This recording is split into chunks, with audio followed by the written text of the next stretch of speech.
Okay, so for today's little recipe is gonna be some steamed broccoli, steamed cauliflower, and I'm going to mix them in with some spaghetti noodles. I have 2 packets of this, so I think I'm probably gonna cut these in half so the noodles aren't too big. And once everything's cooked pretty much obviously separately, right now I'm going to wait for the water to finish boiling so I can throw in the noodles, let them cook, then strain them out, and then I'm probably gonna use the same water that I used for the pasta to boil the broccoli and the cauliflower. Don't judge me, I like the flavor. So then once the vegetables are done steaming, cooking, whatever, then I'm going to combine all 3 ingredients together, and I might add a little bit of cheese to it just to make it a little cheesy and a little bit creamy as well. So as you can see, I have my pot in there, and yes, that big old oily glob you see in there is olive oil, and I put a little pinch of salt. Don't judge me if you're supposed to do that once the water starts boiling. I like to do that before.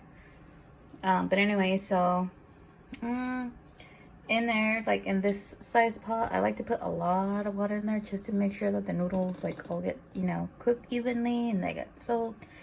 And then that way, once I take out the noodles, then I can put the vegetables in there, and there's enough water for them to be covered in and be able to boil.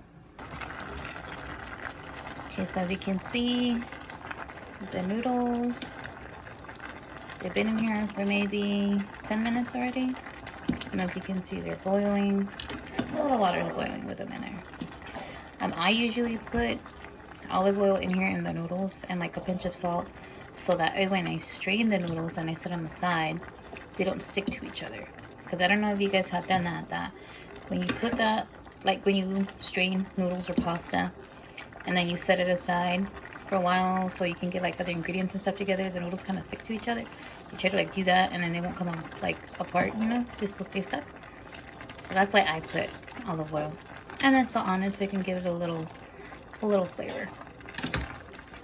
But another thing too that I did was that I cut the spaghetti noodles in half, because I don't really like my noodles to be too long. So now when you're with your fork doing this, you're not like doing this forever and ever waiting for the long little piece to stop twirling. Okay, so I think I'm going to turn off the flame, and then I'm just gonna let it sit here for a little bit, so then that way, just in case if there's a couple of noodles that are still a little bit hard, they can finish cooking with the rest of the other noodles.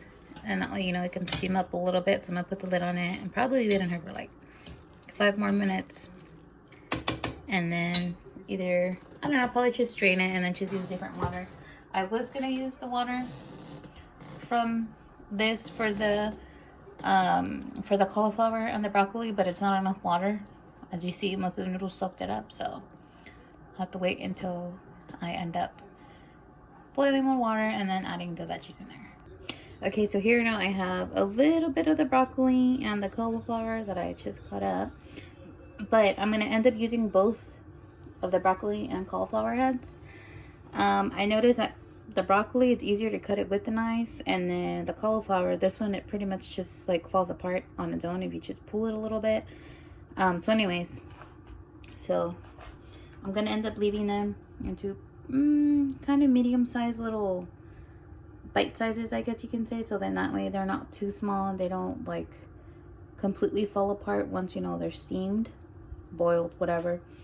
So here's the pasta, but as you guys can see, what I was gonna end up using to put the veggies in there, it's too small, so I'm gonna have to change this into a bigger pot, so that way I can mix everything in there. But if you guys see, it's been sitting out here for a while, and you guys see that the noodles are not sticking to each other like they usually do. See? So the olive oil helps to keep them, I don't know, this word kind of sounds weird, to keep them lubricated, I guess you can say. So that way it doesn't let the pasta stick to each other as it's starting to cool down. But anyways, so this is going to be put into a bigger, different pot. And then once the broccoli and the cauliflower are all steamed up, boiled, whatever, cooked, then we're gonna end up mixing those two up together. I might put just a little scoop of sour cream in the mixture, so that way the cheese kind of melts a little bit better and it's a little like creamier in the end. And then as you can see, I already have water in there. So the noodles did end up soaking up most of the olive oil and salt water that I had in here to boil them in. So I had to wash this pot and then put more water in there. I didn't put any salt or olive oil in there since the noodles soaked up most of the water that had the olive oil and the salt on it. So we don't want this to be too salty. Okay, so I finally transferred the noodles from that one pot to this one, which is a little bit deeper, and it should be big enough to be able to put the cauliflower and the broccoli in here. Well, let's see. Are they getting stuck to each other? Nope. So the olive oil helped keep it from sticking to each other. Okay, so now as you guys can see, I have the chopped up broccoli and cauliflower in there.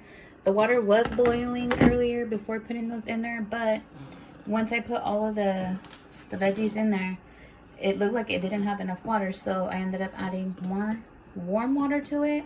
And then I have to wait until that warm water with the hot water mixes well and both of those start boiling, so that way the veggies can start steaming up. So once this is done steaming and it's cooked, then we'll strain it and then we'll be able to add it onto the noodles. And also we will add the cheese. You can add whatever kind of cheese you like, mozzarella, Colby Jack, cheddar, whatever you prefer, into the noodles. And I'm going to add a little bit of sour cream just to give it more of a creamier taste to it and texture as well. Okay, so I just remembered that I have these mushrooms in the fridge, so I'll probably end up throwing these in there once I'm going to start putting the cheese and the sour cream with everything else that's cooked, so that way these don't end up getting too squishy, because I don't really like too cooked mushrooms. I don't know, it's just the texture of them is like too rubbery for me. But anyways, yes, I know this is not how you wash them. I'm just letting them soak for a little bit, and then I'm going to put them on a strainer and then let that water run out, and then still keep, I guess, letting them shower down with some water so they can get fully clean. But anyways, so let those in there, soak for a little bit. And now this is the sour cream I'm going to be using. Maybe like less than half of this little thing is what I have left, and that's what I'm going to put in there. And then the cheese, like I said, you can use any kind of cheese you like. This one that I'm using is the Fiesta blend. You can find this one at Walmart, also with the sour cream and the mushrooms. So everything that's left here, I'm going to end up using for our dinner today. So this is the strainer I was talking about, and I had the water running on there for maybe 2 minutes, and then just let the water all strain.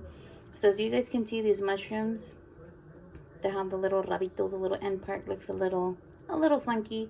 So I'm gonna go ahead and cut it maybe right here where I started to with the knife, just a little bit, just not too much, then that way it's easy to be able to poke it with a fork and scoot them aside, because not everyone in our family likes mushrooms, especially when they're cooked. I don't like them when they're cooked. I like them raw. But again, nobody really likes them. So just so it's easier to just scoot them to the side when serving yourself, I'm going to end up, you know, cutting just that much off. And I just, yep, let them soak for a little bit. Okay, so as you guys can see, I already added, so I had added like half of the steamed broccoli and cauliflower into the pot. And I already mixed it, and I also had put cheese in there before. So now I just added the rest of the broccoli and cauliflower, and then the mushrooms, and then a little bit more of the cheese. So now what I'm going to do is I'm just going to cover it, let it simmer for a little bit. Like pretty much just turn it off and just let the rest of the cheese melt on its own with the own heat, the vapors of the veggies, because they're super hot. And I shall show you guys what it looks like once it's served on a plate. So for the seasonings that I ended up putting, I put a little bit of the tomato flavored chicken bouillon, garlic powder and then a little bit of the garlic salt just to make it a little saltier. And I also have put pepper in it as well. Rebanadas de pollo. Mira, Parece como que si fuera chicken, pero albóndigas de pollo. pues son los mushrooms.